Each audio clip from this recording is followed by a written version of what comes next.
আয়াত ১৫ আলা সুরুরিম মাউদুনাহ। অনুবাদ স্বর্ণ ও দামি পাথর খচিত আসনে। আয়াত ১৬ মুত্তাকিঈনা আলাইহা মুতাকাবিলিন।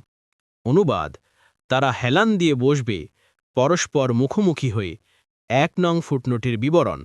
উপরোক্ত ২ আয়াতে জান্নাতের আসনসমূহ কেমন হবে তার বর্ণনা দেয়া হয়েছে। বিশেষ করে নৈকট্যপ্রাপ্তদের আসন কেমন হবে তার বর্ণনা এসেছে।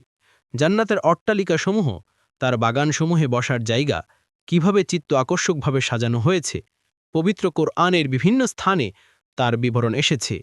এই আয়াতসমূহে মহান আল্লাহ বলেন, স্বর্ণ ও দামি পাথর খচিত আসনে ওরা হেলান দিয়ে বসবে পরস্পর মুখোমুখি হয়ে। অন্যত্র বলেন, উন্নত মর্যাদা সম্পন্ন শয্যা, প্রস্তুত থাকবে পানপাত্র, সারি সারি উপাধান এবং বিছানা গালিচা। সূরা আল গাশিয়া ১৩-১৬ নং আয়াত।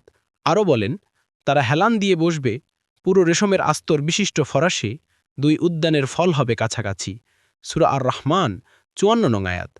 আরও বলেন, তারা বসবে শ্রেণীবদ্ধভাবে সজ্জিত আসনে হেলান দিয়ে, আমরা তাদের মিলন ঘটাব আয়াতলোচনা হুরের সঙ্গে। সূরা আত-তুর ২০ নং আয়াত। এভাবে ঠেস লাগিয়ে বসে তারা পরস্পর ভাই ভাই হিসাবে অবস্থান করবে। মহান আল্লাহ বলেন, আর আমরা তাদের অন্তর হতে বিদ্বেষ দূর করব, তারা ভাইয়ের মতো পরস্পর মুখোমুখি হয়ে আসনে অবস্থান করবে। সূরা আল হিজার ৪৭ নং আয়াত।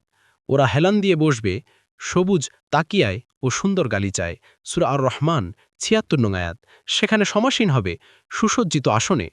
কত সুন্দর পুরস্কার ও উত্তম আশ্রয়স্থল। সূরা আল কাহাফ ৩১ নং আয়াত।